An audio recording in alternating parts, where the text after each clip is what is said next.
Bismillahirrahmanirrahim. Assalamualaikum warahmatullahi wabarakatuh. Kembali lagi bersama saya Nur Hidayah di KPI Podcast. Nah, hari ini kita kedatangan narasumber yang spesial. Ada Bapak Supardi dari Pengurus Badan Wakaf Indonesia Kabupaten Natuna. Assalamualaikum Pak. Waalaikumsalam. Gimana kabarnya Pak? Alhamdulillah baik. Ini pertama kali kita berjumpa ya, apalagi berjumpa di podcast KPI ini. Nah, hari ini ada pokok pembahasan kita yang akan kita ulas di hari ini di podcast ini, yaitu tentang peran wakaf dalam pembangunan ekonomi umat. Ya, yang pertama itu mungkin kita akan bahas secara umumnya gitu Pak. Apa pengertian wakaf itu sendiri? Baik, terima kasih. Bismillahirrahmanirrahim. Assalamualaikum warahmatullahi wabarakatuh. Waalaikumsalam warahmatullahi wabarakatuh. Alhamdulillah pagi menjelang siang ini kita masih diberikan kesehatan, kekuatan untuk melaksanakan ibadah puasa kita. Iya. Mudah-mudahan puasa yang kita laksanakan mendapat keridhaan dari Allah Subhanahu wa taala. Amin. Baik, kita bicara terkait dengan perwakapan. Wakaf itu adalah sesuatu yang diberikan oleh seseorang atau lembaga atau kelompok orang yang peruntukannya adalah untuk kebutuhan orang banyak. Ya, untuk kebutuhan orang banyak, bisa dalam bentuk yang luas, bisa dalam bentuk barangkali wakaf yang sering kita dengar di tempat kita. Ada orang wakaf tanah, kemudian ada wakaf bangunan, dan lain sebagainya, pendidikan, ada juga termasuk sekarang ada di apotek, rumah sakit dan segala macamnya. Dan bahkan yang sekarang agak tren itu adalah wakaf uang. Yang akhir-akhir ini itu sudah digagas bagaimana orang mudah mewakafkan harta bendanya, bisa juga dalam bentuk uang. Sekira kesimpulannya adalah pemberian yang kita berikan kepada lembaga tertentu, ya, untuk mengurus harta benda kita itu tadi, harta benda wakaf itu, yang pergunaannya itu untuk kepentingan orang banyak. Saya kira mungkin itu kesimpulan dari pengertian wakaf itu sendiri. Di samping memang banyak pengertian-pengertian lain, cabang-cabang lain, tapi paling tidak kesimpulan intinya ya seperti itu. Berarti yang sudah berwakaf itu tidak bisa, kita yang berwakaf itu kita nggak boleh ambil lagi gitu Pak? Oh, tak boleh, tidak boleh. Nah, tidak boleh diambil. Kalau ambil nanti orang kita bilang buruk sikun. Betul. Ya pada dasarnya itu memang tidak boleh gitu ya Pak, haram ya. Nggak boleh. Harta yang sudah kita wakafkan ya harus kita ikhlaskan. Ya. Apalagi ini akhir-akhir ini sering kita dengar nih, banyak harta benda wakaf yang diwakafkan oleh orang tuanya dulu, oleh ayahnya atau kakeknya dulu, tanpa ikatan administrasi yang lengkap. Begitu sampai kepada anaknya, sampai kepada cucunya, ini digugatnya. Dia bilang tidak ada bukti administrasinya gitu kan, autentiknya gitu kan. Sehingga itu benda itu bisa dituntut balik. Artinya mereka tarik lagi gitu. Jadi sekarang memang kita sudah sangat mencoba menertibkan administrasinya. Bagi yang mau mewakafkan hartanya dalam bentuk benda seperti tanah, bangunan dan lain sebagainya, itu harus yang kita selesaikan adalah administrasinya dulu. Iya, supaya tidak terjadi hal-hal yang tidak diinginkan gitu Pak. Supaya tidak terjadi hal-hal yang tidak kita inginkan. Setelah yang sering kita dengar hari ini seperti itu. Iya, kebanyakan seperti itu. Nah, kemudian Pak, jenis-jenis wakaf itu apa aja Pak? Selain yang Bapak sebutkan tadi seperti wakaf uang, tanah, gitu kan, itu yang lumrah yang di kalangan kita lah, yang di Kabupaten Natuna ini kebanyakan. Nah, selain itu apa aja jenis wakaf? Ya, yang seperti yang saya sampaikan di awal, memang wakaf itu banyak jenisnya.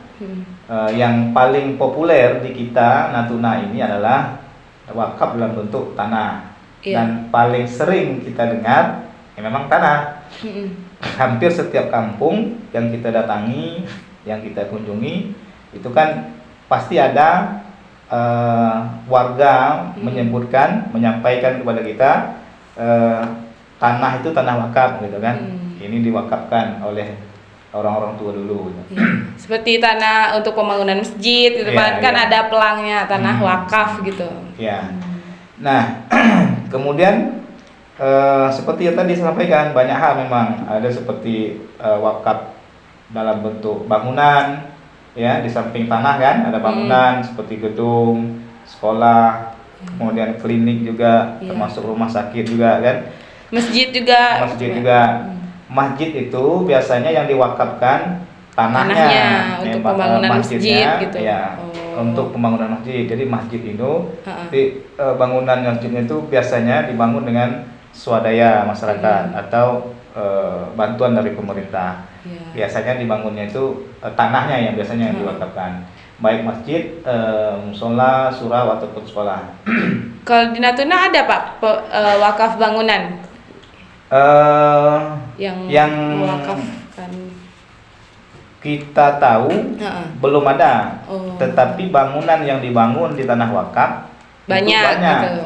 Ya, bangunan yang dibangun di tanah wakaf itu banyak sekali. Selain masjid apa Pak? Ada MDA, TPQ kalau di kampung-kampung itu kan. Ada surau juga, termasuk sekolah juga. Sekolah itu di SMA kami di Cemaga itu dasar pembangunan sekolahnya itu tanahnya adalah tanah wakaf, masyarakat yang wakafkan.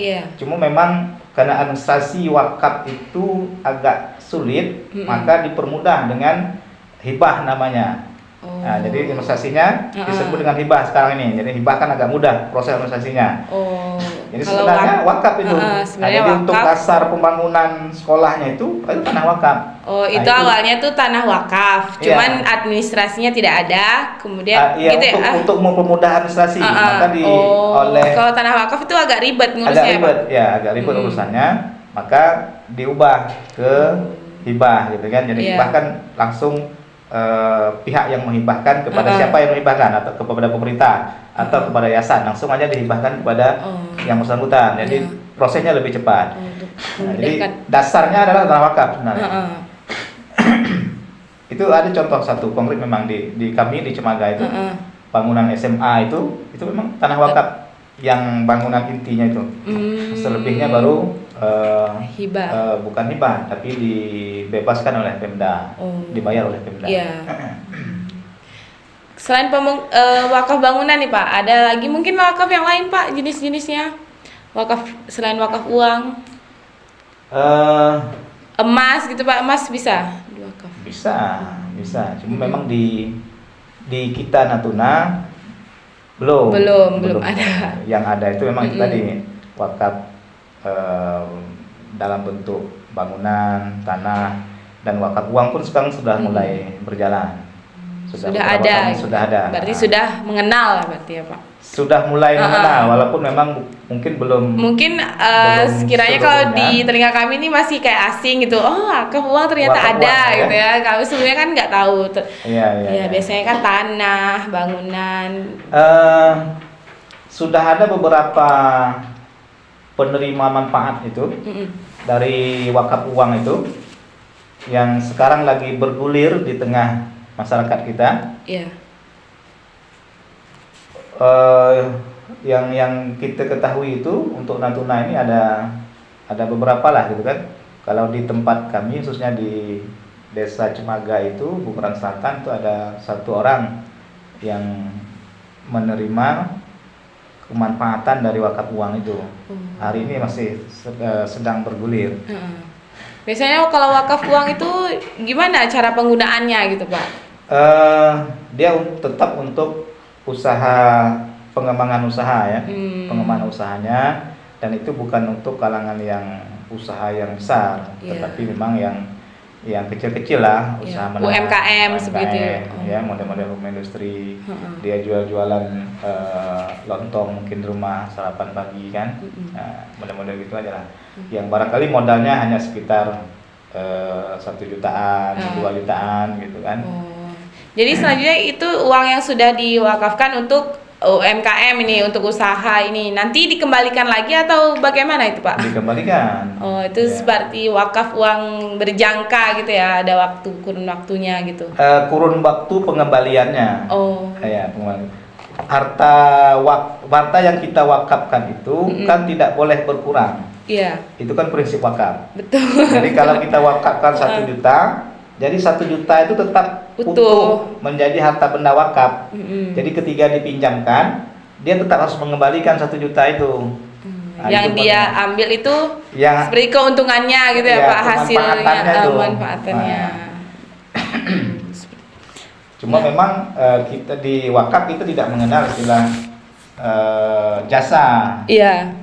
Jadi begitu katakanlah dia pinjamnya 1 juta, dia tetap harus mengembalikan 1 juta, tidak ada lebih 1 juta 200, tidak ada. Jatuhnya bunga gitu ya Pak. Ya, jadi kalau pinjaman bank gitu. Model koperasi pula kita nanti. Betul.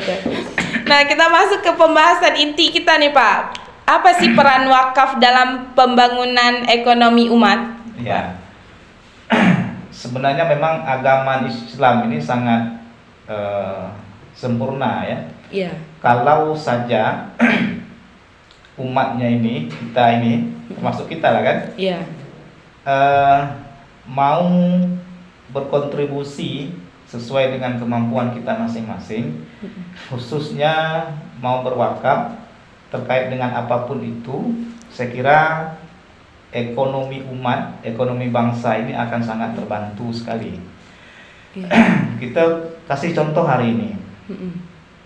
Orang tua kita dulu, katakanlah wakaf kebun kelapa. Hari ini kelapa itu harganya sudah mulai naik, betul. Ya? 5.000, 7.000 mungkin sekarang ya Pak. Katakanlah 5.000 gitu kan, untuk 1 buah biji kelapa.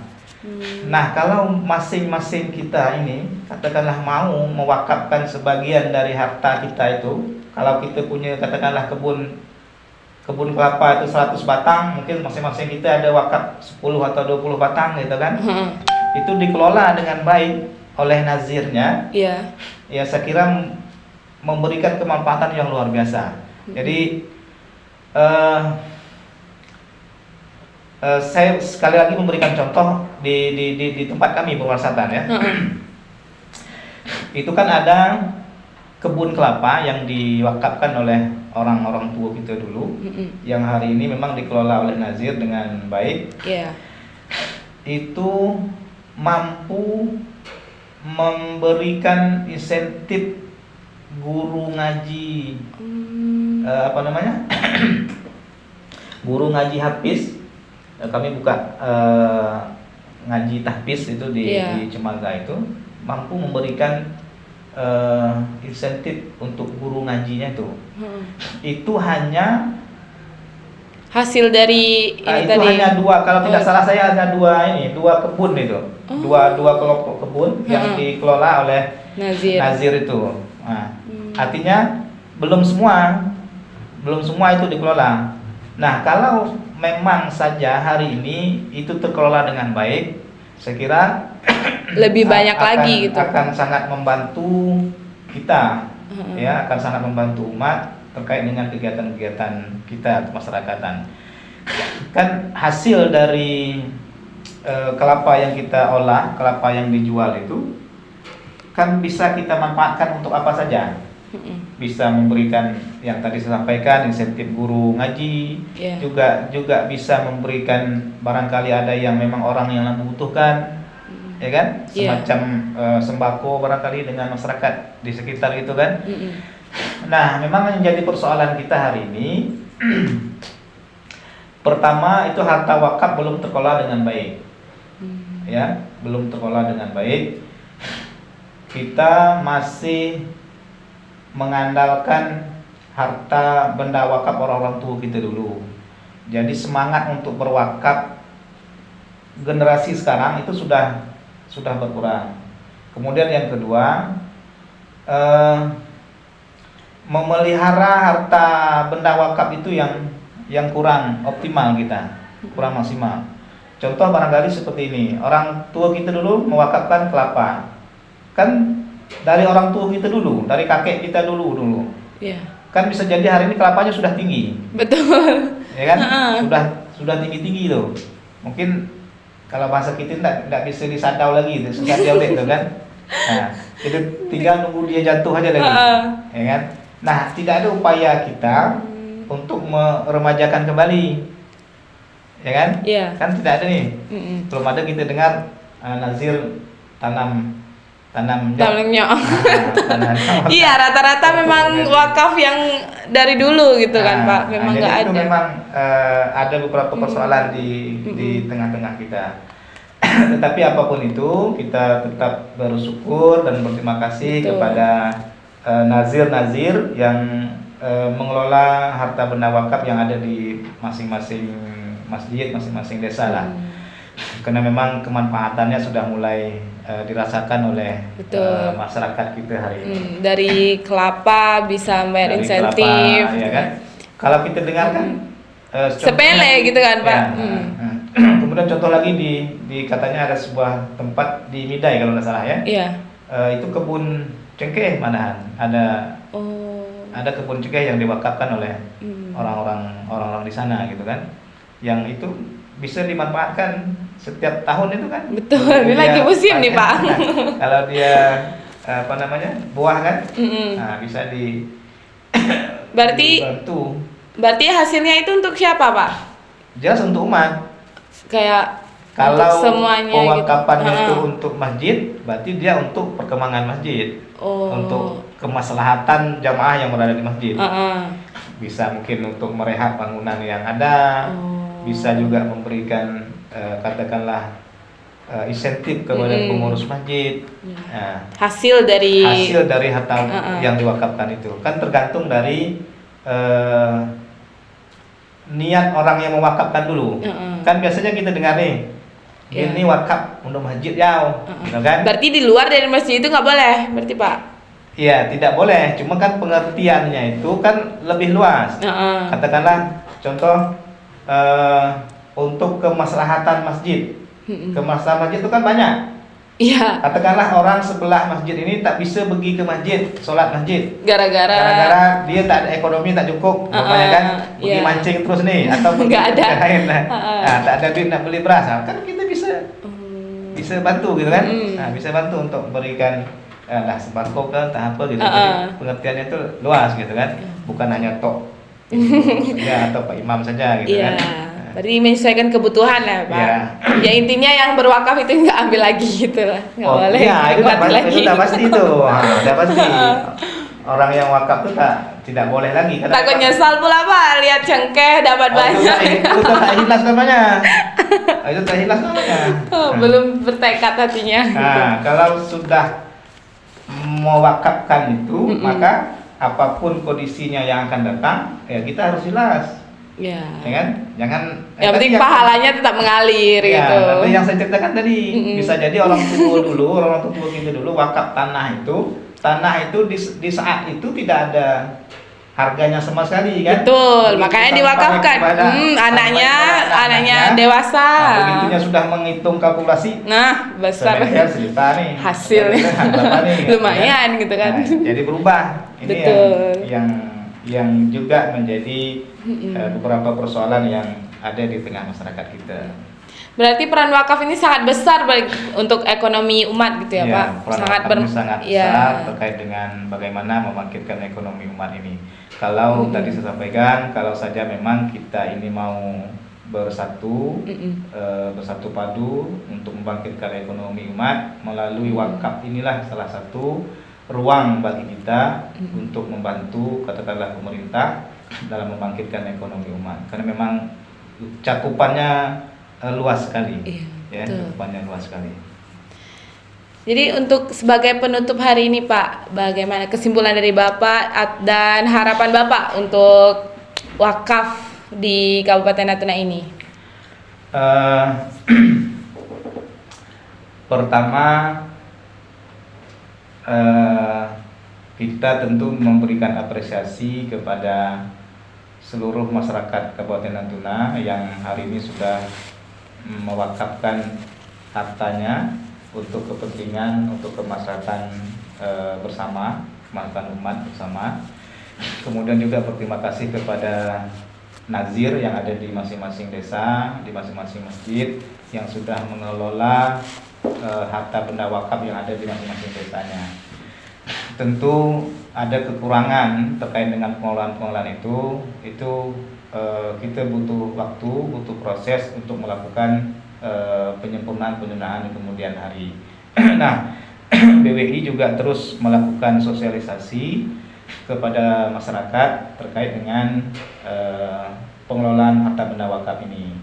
Kemudian yang terakhir, kami juga kita berharap kepada kita semua, khususnya yang umat Islam yang ada di Kabupaten Natuna ini, sama-sama kita berkontribusi kepada masyarakat kita melalui wakaf ini, baik wakaf dalam bentuk barang, tanah, bangunan dan sebagainya, dan juga bisa tadi wakaf dalam bentuk uang. Yang paling simpel hari ini adalah wakaf dalam bentuk uang. Jadi mungkin kita tidak punya 1 juta, mungkin kita punya 100, kita wakafkan 100.000.